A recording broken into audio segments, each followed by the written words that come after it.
Long before her name was whispered in fear, the gods felt a shadow growing at the edge of their world, a presence born from Loki's bloodline, destined to rule the souls they could not save. Cast into the deep by Odin himself, she became the silent queen of the dead. Her name was Hel. Welcome back to Legends Reborn. Today we descend into the story of the Norse goddess Hel, a tale most will never dare to tell, a story far deeper, darker, and older than people imagine. So brace yourself and step with me into the realm of the forgotten dead. She was not born into a palace, nor into a hall filled with gods, but into the unease of a world that had only just begun to understand fate. Hel entered existence as the daughter of Loki and Angerboda, a union the gods had never trusted. From that same dark lineage came Fenrir, the wolf destined to tear the sky, and Jormungandr, the serpent that encircled the world. 3 children who cast long shadows long before they ever took a breath. When word of their birth reached Asgard, a chill moved through the gods, not because of anything they had done, but because of what they might become. Odin looked at them not as infants, but as signs. Fenrir radiated raw force. Jormungandr promised disaster. But in Hel, he sensed something different, something quieter, something he could neither name nor control. A destiny that refused to bend. He summoned them to his throne. The wolf snarled, the serpent writhed, but Hel stood still, as if she already understood that this journey would separate her from the world of the living. Her face was half alive, half stilled, a presence that made the gods avert their eyes, not from disgust, but from recognition. In her, they saw a boundary none of them could ever cross. Odin spoke no accusations, no anger. He simply looked upon her and understood that certain forces are too vast to keep close. And so he cast her into the farthest north, into the realm called Niflheim, a place where cold has no mercy and silence is the only unbroken law. But he did not destroy her. He gave her authority over those who died not by heroic glory, but by age, illness, misfortune, over the souls the gods did not celebrate, and over the greatest portion of humankind. In that deep darkness, her hall was raised, El-Yudnir, a place where the air hung heavy and where nothing echoed. Here she needed to conquer nothing. The dead arrived on their own, not driven by fear, but by the natural turning of life. Hel did not rule through cruelty. She ruled through inevitability. Her realm was not evil. It was cold, but not malicious. She cared nothing for glory or warfare. She received those who lived ordinary lives, with hope, with failure, with quiet courage. Her kingdom was the reminder that not every life becomes a saga, and that forgotten souls also deserve a place to rest. Yet the gods above her began to fear her name, not because she threatened them, but because she commanded what even they could not deny. Where Odin ruled by force, Hel ruled by certainty. She was the end that awaited even the mightiest. That truth struck Asgard harder than any weapon when Baldr, Odin's radiant son, fell to a dart of mistletoe. Heaven dimmed, the gods held their breath, and Baldr's soul drifted downward into Hel's hall. Her mater was sent to bring him back. For 9 nights he rode through mist and shadow until he reached her throne. Hel listened without haste, without anger, without warmth. Her answer was simple. If every being in the world truly mourned for Baldr, he would return, not out of mercy, but out of truth. But somewhere, one creature refused to weep, and so Baldr remained. Not because Hel wished it, but because her laws were older than the gods who pleaded with her. From that moment, they no longer saw her as Loki's quiet daughter, but as a force capable of shaping their fate, a power that could mark the beginning of their end. For when Ragnarok arrives, it is Hel's dead who rise and march beside Loki, not in vengeance, but because the world itself is collapsing. And while the gods debated what she represented, Hel sat upon her throne in silence. She had sought no war. She had claimed no crown. She had asked for nothing. Yet her presence would define the destiny of gods and men alike. For in the depths of Niflheim, she waits not for heroes, she waits for everyone. The myths give us a hell, shaped by prophecy and divine fear.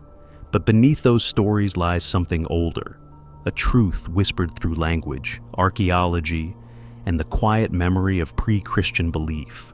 To understand her, we have to step beyond the frozen borders of Niflheim and into the world that first imagined death itself. In the earliest Germanic tongues, hell simply meant the concealed place, a destination rather than a deity. It carried no judgment, no flames, no moral divide. It was the hidden ground beneath the living world, a realm that belonged to everyone. People spoke of going to hell the way one speaks of sinking into rest after a long journey. There was no queen waiting, no throne, no daughter of Loki. Only a vast stillness that received what life released. But human imagination never leaves such vastness untouched. Over generations, that quiet landscape gained outlines, then presence, then personality. The moment a people gave shape to death, it became a figure, and eventually, a face.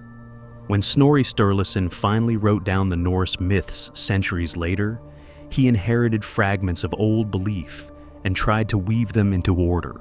Living in a Christian world, surrounded by new notions of heaven and hell, he shaped hell in a way that mirrored the afterlives he knew. She became a character with a lineage, a ruler with a hall, a daughter cast out by the gods. His work preserved her, but through a lens that did not belong to her original worshippers. Yet, Snorri's influence is so strong that most of what people think they know about hell comes from him. And that is why we must look beyond his words, to the objects left behind by people who lived long before he ever set ink to parchment. Across northern Europe, during the migration era, thin golden bracteates were worn as protective amulets. Many depict a rider approaching a female figure standing at the threshold between worlds. Scholars debate her name, but her posture reveals her purpose. She does not seize the dead, she welcomes them. She is not monstrous, she is patient. She stands where breath falters and silence begins, holding a place that was never meant to inspire fear, only inevitability. These ancient images echo a truth older than Loki's daughter. Before Hel was a goddess, she was a function, the feminine embodiment of the final passage. And that idea is not unique to the Norse. Across the Indo-European world, cultures imagine death through women, not as guardians of terror, but as keepers of transition. Hel belongs to that lineage, the dark mothers who ruled the spaces where endings fold into beginnings. Kali, in the Indian tradition, stands at the edge of annihilation and renewal. To outsiders, she is fear itself, but to her devotees, she is liberation, the force that cuts away illusion and returns life to its raw beginning. Holda, in Germanic folklore, wanders the winter nights and gathers souls that drift too far from the warmth of the living. She leads them onward, neither punishing nor rewarding, simply guiding them to where they belong. Nerthus, the ancient Earth Mother described by Tacitus, presided over rituals where life, soil, and death mingled into one sacred cycle. When her procession ended, the one who guided her cart was taken and given back to the waters, a reminder that service to the divine was inseparable from return to the earth. Different lands, different rites, different faces, yet every one of them reflects the same deep archetype, a feminine presence who meets the soul at the end of its path, a figure who does not demand devotion, but receives the truth every life must face. Hel is simply the Norse expression of that ancient memory, and if you want me to explore their forgotten stories, Kali, Holda, Nerthus, tell me in the comments. Each of them carries a darkness just as deep as Hel, and their truth is rarely told. Understanding Hel through this lens changes everything. She is no longer just Odin's outcast daughter, or the keeper of those who died without glory.